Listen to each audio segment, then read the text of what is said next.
नमस्कार दोस्तों। बहुत सारे लोगों के ये मैसेजेस आते हैं कि भाई हम पढ़ने में तो अच्छे हैं बट हमारे पास इतने पैसे नहीं है ऑस्ट्रेलिया आने के लिए, क्योंकि 15-20 लाख हो जाता है खर्चा।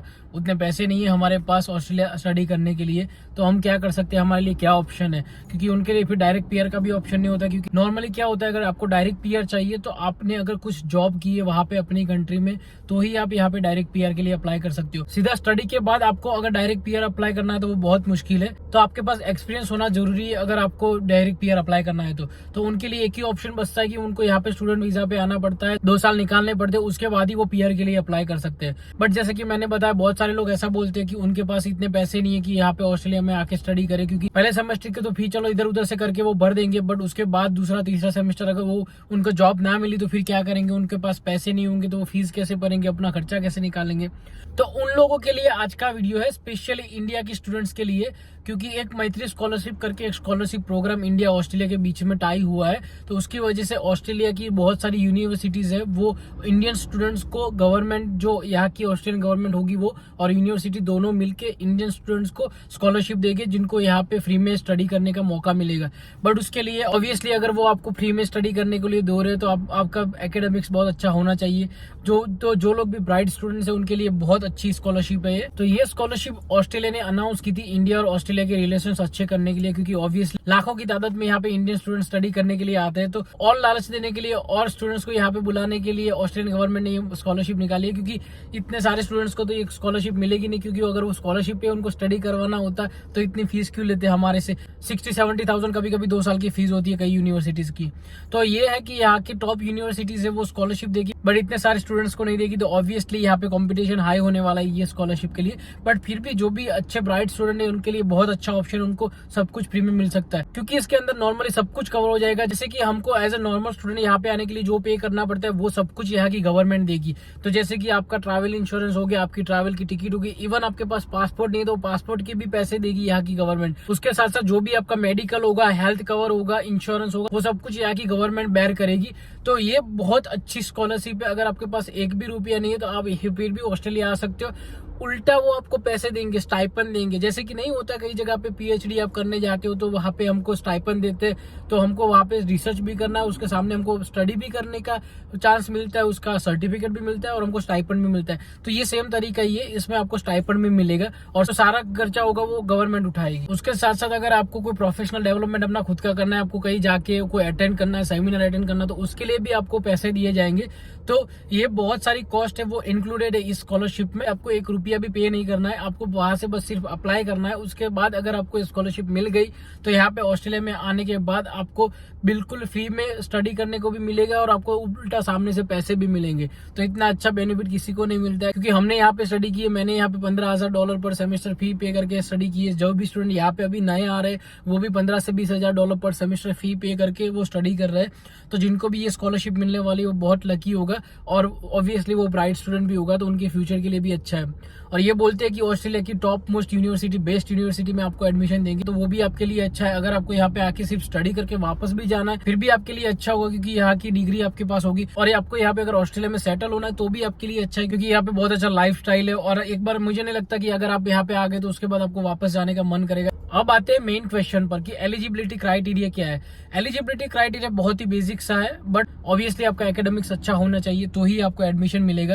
तो सबसे पहली रिक्वायरमेंट ये है कि आप इंडियन सिटीजन होने चाहिए, आप ऑस्ट्रेलियन परमानेंट रेसिडेंस या ऑस्ट्रेलियन सिटीजन नहीं होने चाहिए। उसके बाद जो आपकी एप्लीकेशन है वो ऑस्ट्रेलियन यूनिवर्सिटी के द्वारा सबमिट हुई होनी चाहिए। आपको सबमिट नहीं करनी, आपको सिर्फ एक्सप्रेशन ऑफ इंटरेस्ट वो यूनिवर्सिटी को देना है। वो यूनिवर्सिटी आपको असेस करेगी, उसके बाद ही ऑस्ट्रेलियन यूनिवर्सिटी जो एप्लीकेशन है वो सबमिट करेगी, जो ऑस्ट्रेलिया इंडिया सेंटर होगी, जो मैत्री स्कॉलरशिप का जो होगा उसमें।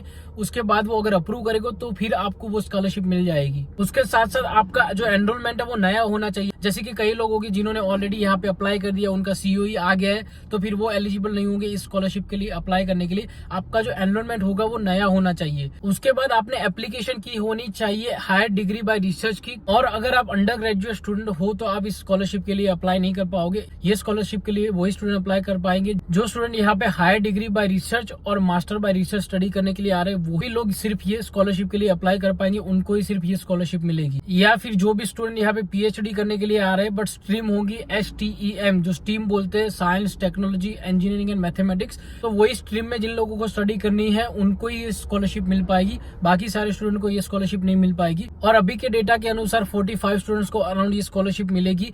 तो फिर ये आप समझ लो कि हमारे इंडिया के 140 करोड़ लोगों में से सिर्फ 45 स्टूडेंट्स को अगर उनको चूज करना है तो कंपटीशन कितनी हाई होगी। ऑब्वियसली कंपटीशन बहुत हाई होने वाली है, बट अगर आपको लगता है कि आपका एकेडमिक्स अच्छा है तो आप बिल्कुल ट्राई कर सकते हो स्कॉलरशिप के लिए। तो अब बात करते हैं कि इस स्कॉलरशिप के लिए अप्लाई कैसे करना है। तो इस स्कॉलरशिप के लिए आप डायरेक्टली अप्लाई नहीं कर सकते हो, आपके लिए आपकी यूनिवर्सिटी अप्लाई करेगी। तो आपको ऑस्ट्रेलियन यूनिवर्सिटी से पहले नॉमिनेशन मिलना चाहिए, उसके बाद ही आप इस स्कॉलरशिप के लिए एलिजिबल हो पाओगे।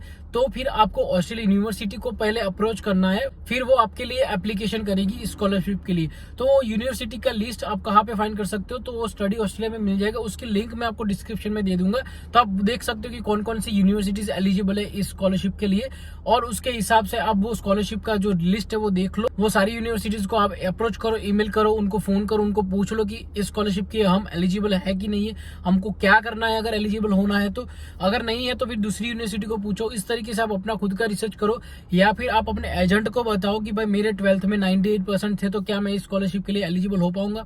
और अगर आप कोई और से देख रहे हो, इंडिया से नहीं हो या फिर इंडिया के स्टूडेंट भी हो, और आपको ऐसा लग रहा है कि आप इस स्कॉलरशिप के लिए एलिजिबल नहीं हो पाओगे, थोड़ा बहुत भी कम मार्क्स है, जैसे 90-95% है आपके, तो और बहुत सारी स्कॉलरशिप अवेलेबल है।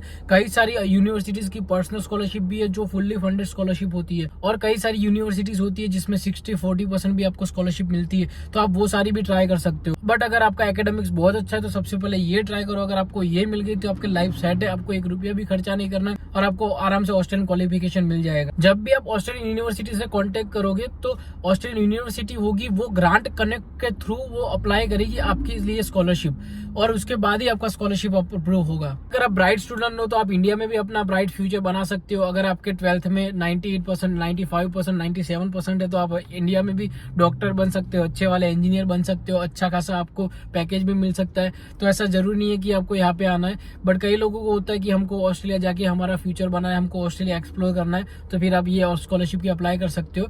क्योंकि बहुत सारे लोग होते हैं जो वैसा सोचते हैं कि भाई हमको तो अपने इंडिया ही पसंद है, हमको ऑस्ट्रेलिया नहीं जाना, किसी और कंट्री में नहीं जाना है, वहां पे जाके हम क्यों मेहनत मजदूरी करें, क्यों बर्तन धोए, क्यों क्लीनिंग करें। बहुत सारे लोगों का ऐसा माइंडसेट होता है, बट ये माइंडसेट के लिए भी मैं ये क्लियर कर देता हूँ कि ये सारी जॉब, ऐसी वाली जॉब लोग सिर्फ स्टार्टिंग में ही करते हैं 2-3 साल, उसके बाद सब लोग सेट होना स्टार्ट होते हैं, फिर बहुत अच्छी पोस्ट पे होते हैं लोग। तो स्टार्टिंग में सबको स्ट्रगल करना पड़ता है, उसके बाद स्लोली आप सेट होने लगते हो। कोई होगा वो बिजनेस करेगा, कोई होगा वो अच्छी जॉब करेगा, बट यहाँ पे सब लोग सेट हो जाएंगे। तो आप ये मत सोचो कि अगर आपको ऑस्ट्रेलिया आना है तो वहां पे जाके आपको सिर्फ क्लीनिंग करना पड़ेगा, या फिर आपको सिर्फ डिश वॉशिंग करना पड़ेगा, या सिर्फ आपको छोटी वाली जॉब करनी पड़ेगी जो आपको पसंद नहीं है। वो थोड़े टाइम के लिए है, थोड़े टाइम के लिए आपको थोड़ा कष्ट लेना पड़ेगा, उसके बाद आप सेट हो ही जाओगे। तो अगर आपको ये वीडियो अच्छा लगा तो प्लीज वीडियो को लाइक कीजिए, हमारे चैनल को सब्सक्राइब कीजिए। मिलते हैं फिर नेक्स्ट वीडियो में, तब तक के लिए बाय बाय।